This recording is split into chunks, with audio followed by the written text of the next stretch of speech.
illustrate kind of the relevance of political philosophy for people who are involved in technology. That's the main things. First of all, you got these assigned readings. I think you might have not have looked at them.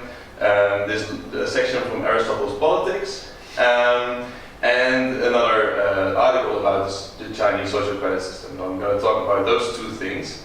And to start maybe with the idea of political philosophy. So you might know that philosophy as a whole, at least that's the way that I can perceive it, is that the central question of philosophy is the question that was asked by Socrates, which is how to live well. And in a way, one can say that in political philosophy, one of the central questions is how to live well in a political community. And one of the central concepts that we are talking about when we talk about how to live well in a political community is the concept of civic virtue. And you might have heard this term come up in popular media. Sometimes politicians talk about that people have to become more virtuous, they have to be to change their attitudes to be better citizens. But in the core, as maybe if you read in Aristotle, there's actually a tension there between what it means to be a good person on the one hand, to be a virtuous person, and what it means to be a good citizen on the other hand. So I would actually like to ask, first of all, Julian, you know Emily probably, you're in the same class. So if you had to describe what makes Emily a good person, in kind of a little description, can you try that? She's writing down what you're saying, so she seems to be very involved in what's happening around her. So you think that people that are generally involved... That makes her a good person. That makes her a good person for you. Can you elaborate on that a bit more? So what do you think about, how would you, for example, talk about your friends? So why are your friends good people? If you would have to observe what's going on around them. Yes. Try to act on this information. Exactly. So there we go. So that's the idea. In what you just said, there is already the idea of virtue. So the way that Aristotle... But what if someone is acting on what is happening by being violent? That's a very good point. So it does determine, or it does require a bit more to be virtuous indeed. What we have here is only a partial notion of what it means to be a virtuous human being. But what we can say is that, for example, for Aristotle, virtue is a disposition to take the right decision in a particular moment. That's what virtue is. So if we talk about the canonical virtues, we, for example, talk about courage, temperance. Those are the types of qualities that we assign to people's characters just to kind of indicate whether or not they are good people. Well, but then there's a conundrum, in a way, within political philosophy, whereas there's not necessarily an overlap between what it means to be a good citizen and what it means to be a good person. So if I, for example, would ask you, are you a good citizen? Do you think that you are? I think I am. Yes? Can you elaborate on why you think that you are a good citizen? I think I am because in my, let's say, average everyday life, I think I comply with not only the legal but also normal social rules that exist here, that are in place in this context. Yes. However, I know that maybe my normality and my normativity, let's say, doesn't necessarily overlap with in other contexts, let's say, type of normativity. So exactly. So what it means to be a good citizen is maybe very specific to Italy. Yes. And what it means to be a good citizen might be very different in, for example, North Korea. And one can see the tension there because that's also what, for example, Aristotle talks about, is that what it means to be a good citizen can actually be derived from what one could say is skilled behavior. So one can be skilled in following certain social norms, social expectations, but by doing that, one is not necessarily a good person. So one can actually live in, for example, a repressive regime, also having a position in leadership, and be a good citizen in accordance with the rules and regulations of that specific regime, of that specific country, but not being, in that regard, a good person.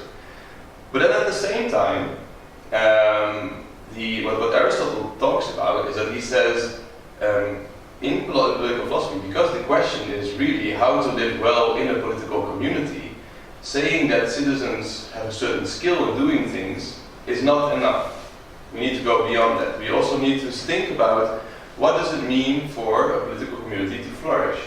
And that is where he comes back to this idea that in certain situations, actually, civic virtue and virtue in a moral sense, they actually do overlap. So how does he make that argument? He says that citizens can both be rulers and be ruled. So you can be obeying the rules, as in, for example, paying taxes, being kind to your neighbor, going to social convention, etc., etc. And on the other hand, you can also be in a position where you are actually a ruler, where you are where you're participating in the political process of governing a people, so to say. And in that regard, so that's where Aristotle says, in that regard, when we talk about the quality of ruling, one actually does need moral virtue as well.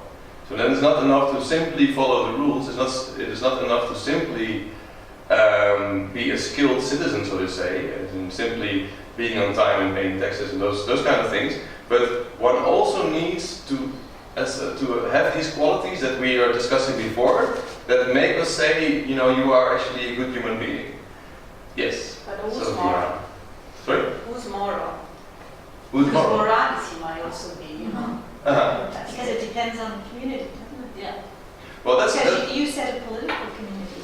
yeah. So That's, if you took a right-wing political community, yes. So this is a can question. you be a virtuous citizen in that regard and a virtuous citizen as regard your country or your municipality or whatever sector you. That's a very good question, and this is a question that we will go into later during the course. And maybe I can also take the occasion to tell you what's going to happen in the next couple of weeks. So we are going to look at all these different ways, all these different theories of citizenship, first of all. And second of all, we're going to look at different instances or different examples of technology being implemented in order to support different conceptions of citizenship. And we are going to use these theories in order to assess these technological innovations. So that's also a way you see that it kind of it becomes relevant for your own backgrounds, you see. So as engineering students, this really makes sense if you want to make technology that is worthwhile, that is going to help people creating a better world, as you of course all want to do.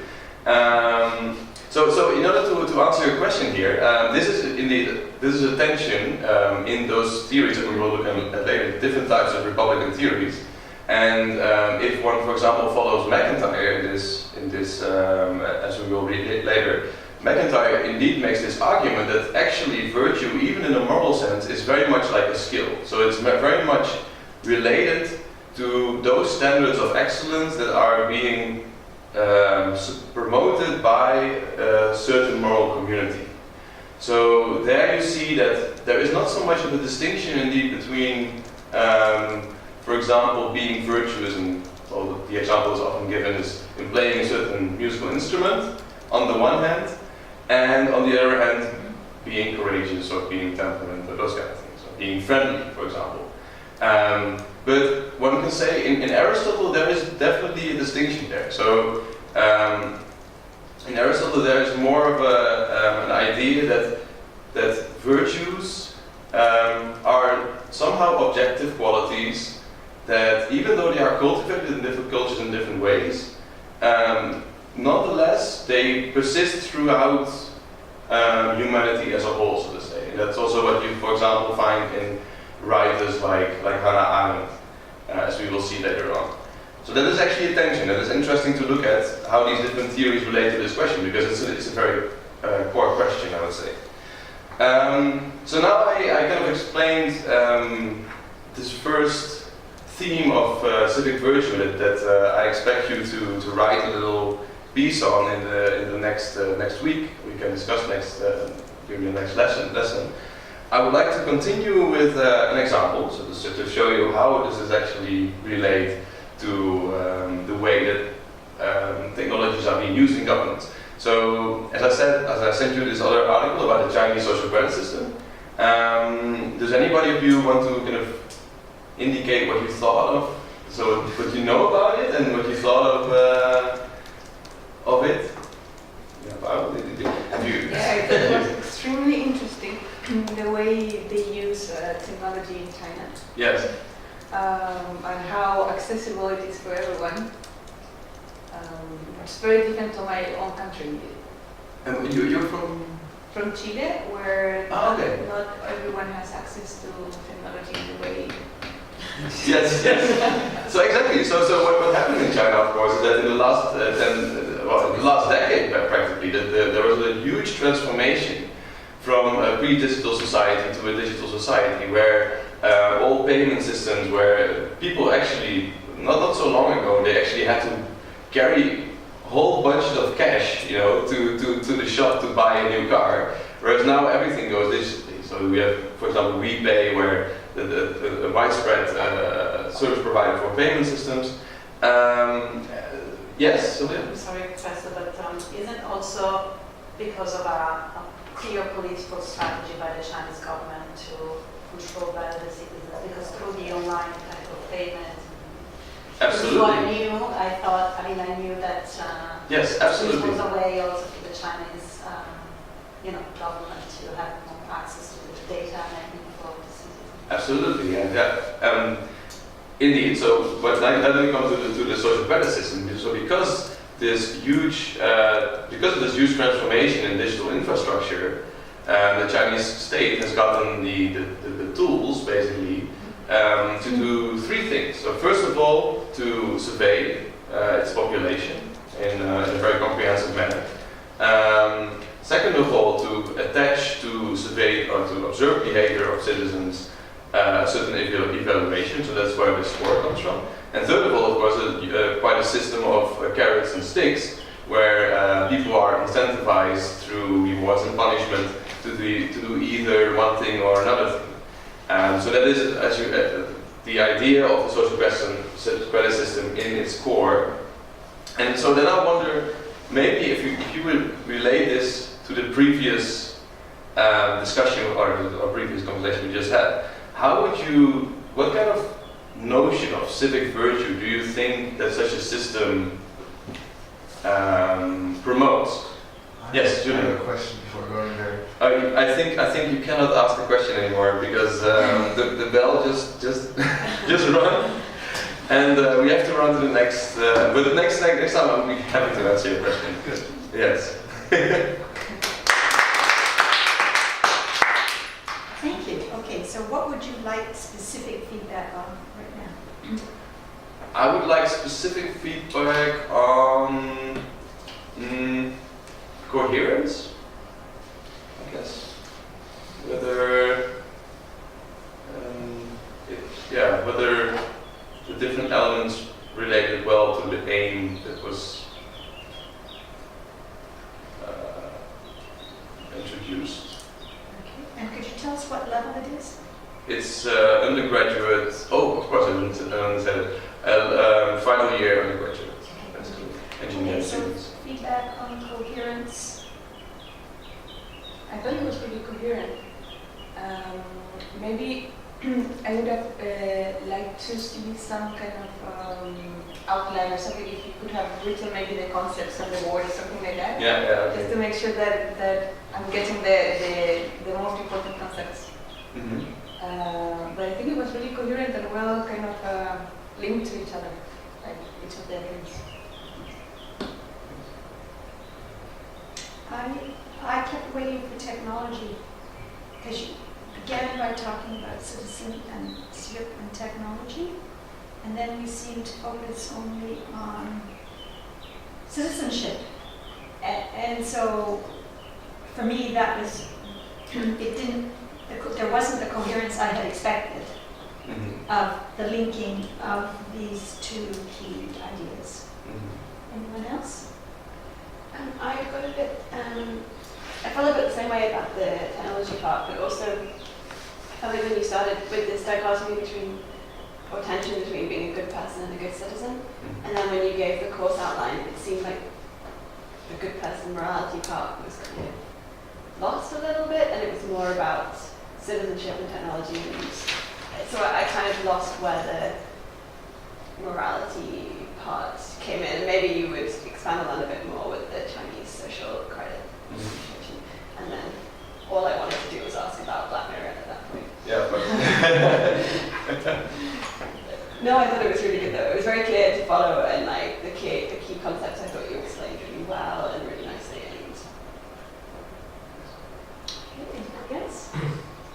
I think I agree. It was very easy to follow, but independently. But I think I was waiting for you to make a connection between the philosophy part and the technology part.